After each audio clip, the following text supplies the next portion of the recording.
28 years into democracy and the unemployment rate in the country is at a historic high.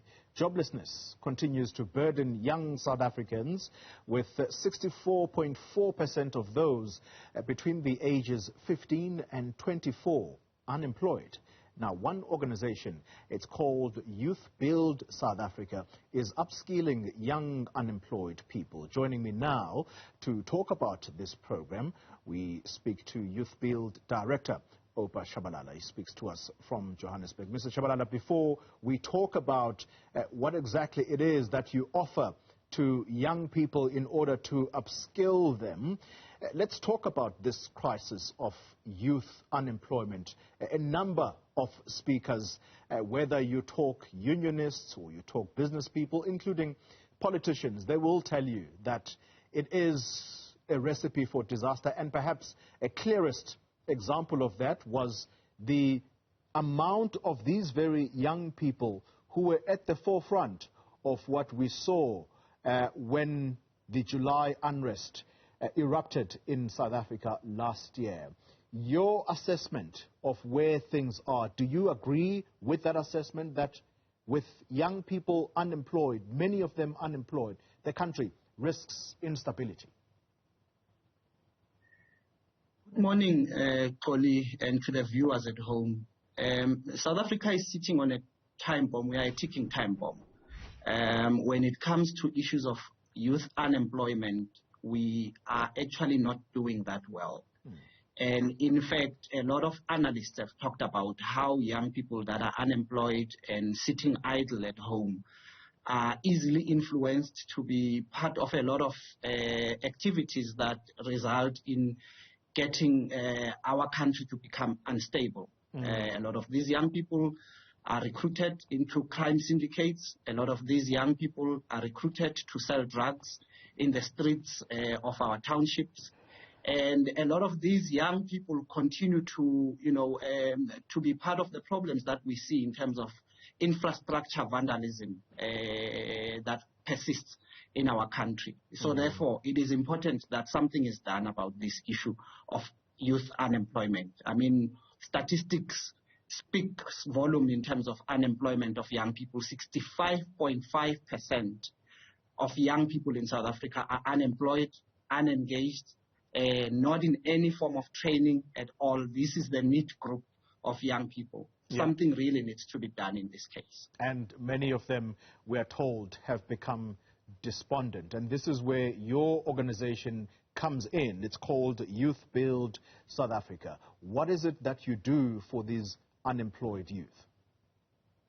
So, through our initiatives at YouthBuild, our mission first is to inspire and make sure that we support young people by providing training for them and resources that will enable them to be able to re-enter the economic mainstream.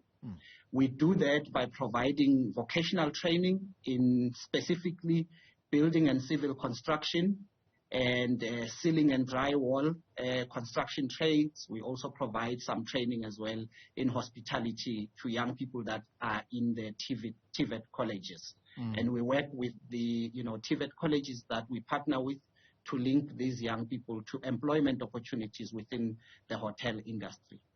But over and above that, we use a model that ensures that young people are able to link back to communities and actually do something of value for the community through what we call community asset building. Yeah. Young people develop community assets and assist the communities to see more value on the assets that we own as communities. Yeah.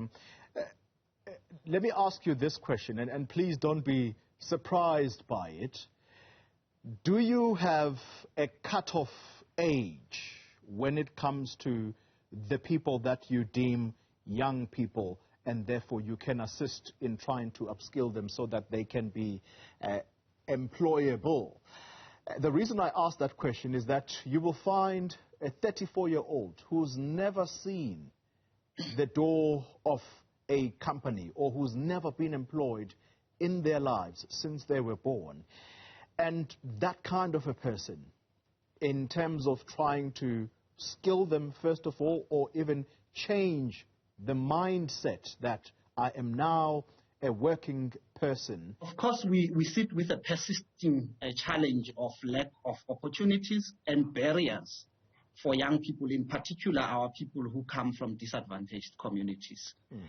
In the main, at YouthBuild, we work with a cohort of young people that are between the ages of 17 and 29. For particular reasons, we think that a lot of these young people are the most excluded because they haven't had as much life experiences as the older cohort.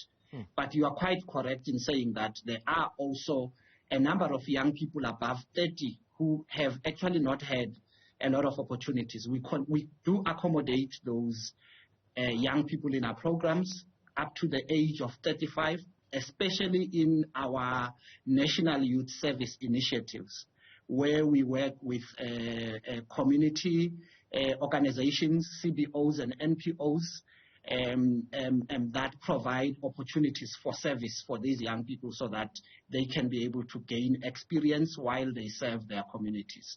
So therefore, we do our utmost best to make sure that we are inclusive in all our programs and we don't actually exclude those young people that are outside of our primary target group. Which sectors of the economy, if indeed that is part of your program, which sectors do you see absorbing more of these unemployed people at the moment? Yeah. So construction is one of the sectors that will continue to see growth in South Africa. We know that there's quite a big need for infrastructure development. So that's one of the key sectors that YouthBuild works in, especially the sector of low-cost housing and refurbishment of buildings and structures. For instance, one of our programs that we're doing in Bramfisherville, where we are partnering with the Trevor Noah Foundation, we are engaging 100 young people who are doing refurbishment of 6 primary schools in the area. And we see a lot of opportunities, I think, in that area.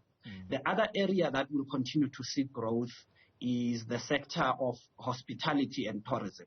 We will always have people that have a need to entertain themselves, and we think that there needs to be a lot more investment in those areas.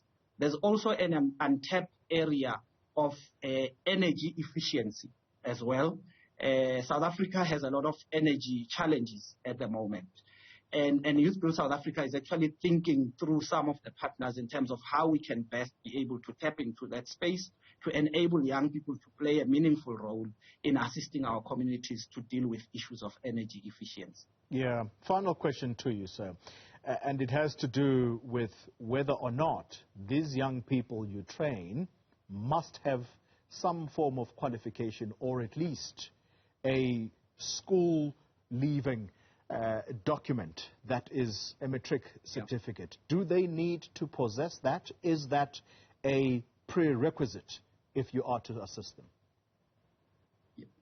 It all depends on the initiative. Some initiatives we do require, given the amount of or level of training that young people have to be doing. Because remember, a lot of our initiatives are CETA accredited. And so therefore that means that there is a certain prerequisite level of skill that a young person that joins our program would need. But in the majority, we do not necessarily require a high level of qualification. We work with young people who are at grade 10, who possess at least a minimum qualification of grade 10. But I think one thing that is exciting as well is that YouthBuild South Africa runs what we call an alternative high school program, where we also assist young people that have not been able to complete matric to be able to complete their matric.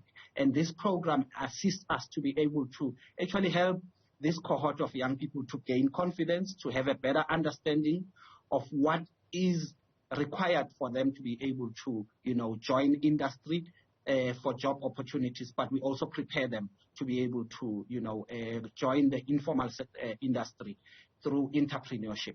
So it really doesn't matter at which level of education they are at.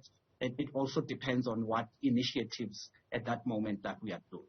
Oupa Tshabalala, let me thank you very much for your time. He is a director at the organization YouthBuild South Africa. Thanks indeed for your time.